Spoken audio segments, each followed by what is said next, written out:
Teachers, what's the worst bluff that ever backfired on you? The FBI agent was still counting evidence when my wife texted me a photo of our house surrounded by news vans. Kids won't stop crying, reporters banging on door. What did you do?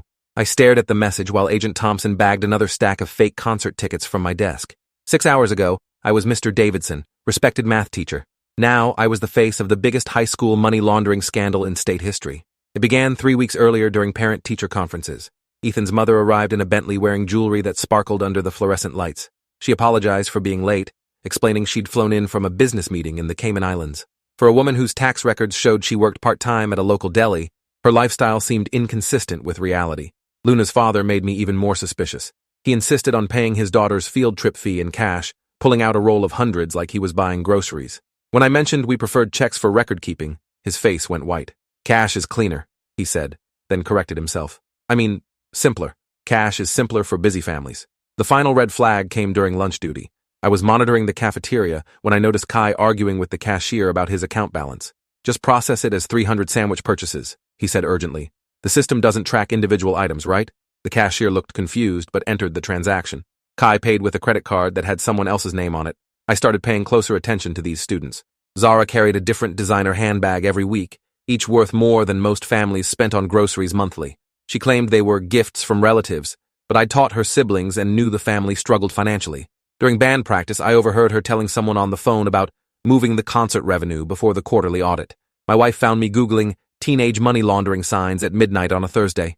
David, you're becoming obsessed with these kids, she said, sitting on the edge of our bed. Maybe they're just from wealthy families you don't know about. I showed her the articles I'd been reading, the warning signs that perfectly matched what I was observing daily. But Sarah made a good point. I had no evidence, just suspicions, and overheard fragments of conversations. The proper protocol would be to report concerns to administration and let trained investigators handle potential criminal activity. Filing a formal complaint could take months, and by then, these kids might be in even deeper trouble with whatever they were involved in.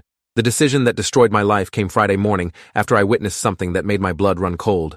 Through my classroom window, I watched Ethan hand an envelope to a man in a black SUV with tinted windows. The exchange lasted 30 seconds, but Ethan's body language screamed terror. He kept glancing around nervously, and his hands shook as he passed the envelope through the passenger window. I marched into my classroom and slammed the door hard enough to rattle the windows. My advanced calculus class looked up from their morning warm-up problems with startled expressions. These were supposed to be my best students, kids heading to prestigious universities, future leaders and innovators. Instead, I suspected they were running criminal enterprises that would destroy their futures. I need everyone's attention right now, I announced, my voice carrying the authority I'd developed over 15 years of classroom management. The bank called me this morning about suspicious financial activities connected to several student accounts in this class. When minors are involved in financial crimes, teachers are mandatory reporters. Someone needs to start talking immediately. The reaction was more explosive than I'd ever imagined possible. Ethan shot up from his desk so fast, his chair flew backward and crashed into the wall behind him. His face went completely white, and sweat instantly beaded across his forehead, despite the classroom being uncomfortably cold. "Mr. Davidson, you don't understand," he stammered, his voice cracking like a much younger child. "It's not what it looks like." Luna burst into tears before Ethan finished his first sentence. She buried her face in her hands and began sobbing so violently her whole body shook. "I knew this would happen," she cried between gasps. "I told Dad someone would notice eventually. The transfers are too big, too frequent. Normal families don't move $50,000 every day." My stomach dropped as I realized my bluff had triggered something much bigger than I'd expected. I'd been fishing for information about expensive clothes and jewelry. Luna was confessing to moving massive amounts of money daily. This wasn't teenage allowance fraud. This was organized criminal activity operating at an adult level of sophistication. Kai raised his hand with the same formal gesture he used to ask about homework assignments. "Mr. Davidson, if we're all getting arrested anyway, I might as well tell you about the cafeteria system. We've been processing fake food purchases to generate clean transaction records for international money transfers. Every fake sandwich sale creates a paper trail that makes illegal money look like legitimate school revenue." The confession cascade accelerated beyond my ability to control or stop it. Zara stood up dramatically and pulled a folder from her expensive handbag. "Since Honesty Hour has apparently started, our school band has generated over $2 million in revenue from concerts that never happened. We sell tickets for $10,000 each to events that exist only on paper. The buyers know they're purchasing money laundering services, not entertainment." I stood frozen behind my desk, watching my students confess to federal crimes with the same matter-of-fact tone they used to explain calculus solutions. These weren't scared teenagers caught with fake IDs or cheating on tests. These were sophisticated criminals describing complex financial operations they'd been running for years under everyone's noses. The classroom door exploded inward, and Principal Hendricks stumbled in looking like he'd sprinted from his office. His usually immaculate appearance was disheveled, his tie askew, sweat stains visible on his dress shirt despite the morning chill. "Mr. Davidson, what the hell is happening here? Parents are calling about federal investigations and bank raids and criminal charges." Ethan's mother appeared behind Hendricks before I could answer. She was still wearing her yoga clothes but had added expensive jewelry and carried a purse that probably cost more than my car. Her manicured finger pointed directly at my face as she pushed past the principal. "What kind of sick psychological torture are you inflicting on my son? He called me crying about federal prison and asset forfeiture." "Mrs. Blackwood, your son just confessed to managing cryptocurrency wallets for money laundering operations," I replied, my voice sounding stranger to my own ears. "I think we need to focus on getting him legal representation rather than blaming his teacher for uncovering criminal activity." The words felt surreal as they left my mouth. Her face went through several color changes before settling on a dangerous shade of red. "How dare you accuse my family of criminal behavior? Ethan helps with my business accounting. That's called teaching work ethic and financial responsibility. Every parent should be so dedicated to their child's education." Her voice rose with each sentence until she was nearly shouting. Luna's father pushed through the growing crowd in my doorway, ending a phone call in rapid Spanish that sounded urgent and angry. When he saw Luna still crying at her desk, surrounded by bank statements and transaction records she'd pulled from her backpack, his expression went from annoyed to terrified in seconds. "Papa, I'm sorry," Luna sobbed in English, looking up at him with red-rimmed eyes. "The teacher knows about the daily transfers and the account rotations and the Caribbean shell companies. I tried to keep it secret, but he said the banks already reported us to federal authorities. I was scared they'd arrest you and Mama." Her father's face went completely white. He approached my desk slowly, hands raised like he was surrendering to police. "Teacher, please. My daughter is confused about family business operations. She helps with international commerce documentation, but everything is legal and properly reported. There are no crimes here. Only complex, legitimate transactions." I watched this man's obvious panic and realized my students weren't just involved in their family's criminal activities. They were essential components of sophisticated money laundering operations that had been using our school as a front for illegal financial services. The level of criminal sophistication suggested adult criminal organizations rather than teenage mischief gone wrong. Kai's confession about cafeteria fraud triggered an immediate response from our food service director, Mrs. Williams, who arrived clutching printouts of transaction records. "Principal Hendricks, we need to discuss some irregularities I've discovered in our lunch account system. Over the past 2 years, we've processed nearly $4 million in meal purchases, but our food costs haven't increased proportionally." The math was simple and terrifying. Our school served maybe 800 students daily, with average meal costs under $5. Even accounting for staff purchases and catering events, $4 million represented massive fraud that had been happening right under our noses while we focused on academic achievement rather than financial oversight. Zara's revelation about fake concert tickets prompted band director Mr. Foster to rush to my classroom with his own documentation. "I've been wondering about our fundraising success," he said breathlessly. "We've raised more money this year than in the previous decade combined, but I've never seen these major donors at any of our actual performances." He spread financial records across my desk, showing payments from dozens of contributors I'd never heard of, all purchasing tickets to concerts that had never been scheduled or performed. The paper trail showed sophisticated coordination between multiple parties who were using our school's legitimate nonprofit status to process payments for illegal activities. My classroom had become the epicenter of a criminal investigation that was expanding by the minute. Students were still confessing additional crimes to each other, parents were arriving in expensive cars with panicked expressions, and school administrators were discovering evidence of systematic fraud in multiple programs they'd previously considered successful fundraising initiatives. Agent Thompson arrived with 3 other federal investigators, exactly 2 hours after my disastrous bluff. She was a compact woman in her 40s with steel gray hair and eyes that missed nothing. She surveyed the chaos in my classroom with professional calm before approaching my desk, where evidence was already scattered across every available surface. "Mr. Davidson, I'm Agent Thompson with the FBI Financial Crimes Unit. We received multiple tips about criminal activity at this school, and your name has been mentioned in connection with the investigation. We need to determine whether you're a concerned teacher who stumbled onto criminal behavior or a co-conspirator trying to cover his tracks." The accusation hit me like a physical blow. "Agent Thompson, I discovered suspicious student behavior and made a terrible mistake trying to get them to confess minor wrongdoing. I had no idea they were involved in anything this serious or sophisticated. I'm just a math teacher who asked the wrong questions in the wrong way." She studied me for several long moments before nodding slightly. "We'll verify that through our investigation. Meanwhile, we need detailed statements from everyone involved, and this classroom is now a federal crime scene. You'll need to gather your personal belongings and find somewhere else to conduct classes for the indefinite future." Watching federal agents photograph my whiteboard equations and bag evidence from student desks felt like living in someone else's nightmare. The mathematical formulas I'd written to teach legitimate problem-solving were being documented alongside evidence of criminal financial calculations that my students had been performing in the same space. My wife called during the evidence collection process, her voice tight with panic. "David, there are reporters on our lawn asking neighbors about your criminal involvement. The kids are scared to leave their rooms. One journalist offered our neighbor money for information about your financial situation and whether you've seemed suspicious lately." I realized my personal life was being destroyed alongside my professional reputation. My children would grow up known as the kids whose father exposed a high school money laundering ring through reckless investigation methods. My wife would face scrutiny about whether she'd been aware of or involved in activities she'd never even imagined. The local news crew arrived during afternoon dismissal, creating additional chaos as parents tried to shield their children from cameras while reporters shouted questions about organized crime and educational system failures.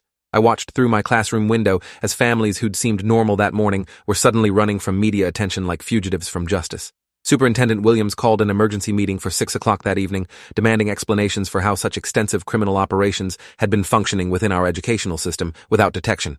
School board members were already scheduling special sessions to address community concerns and determine accountability for what appeared to be massive institutional oversight failures. By evening, the investigation had expanded to include 6 families and multiple business entities that had been using our school as a hub for international money laundering operations.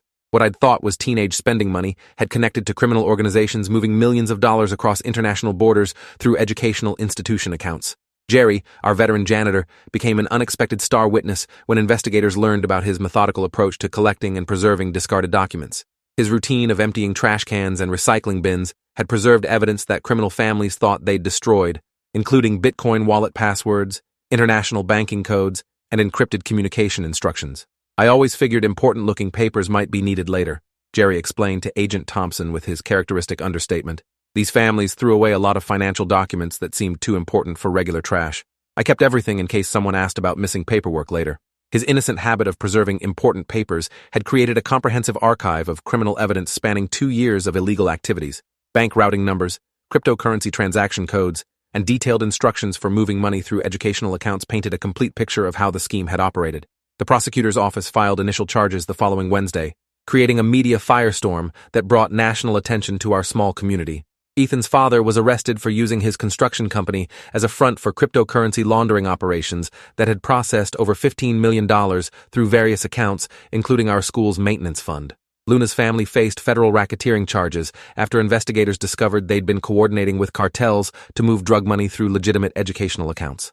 Her daily $50,000 transfers were just one component of a massive international operation that had been using American schools to clean money from various illegal activities. Kai's parents were indicted for fraud related to the cafeteria payment processing system they'd corrupted to generate false transaction records.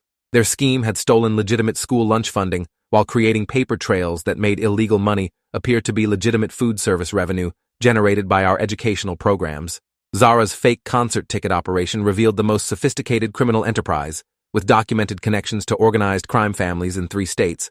Her parents had been using our school's nonprofit status to process payments for illegal gambling operations, drug distribution, and human trafficking activities disguised as arts education fundraising. The community response split our town down the middle. Some parents demanded my immediate termination for endangering students with reckless investigative methods that had violated their privacy and trust.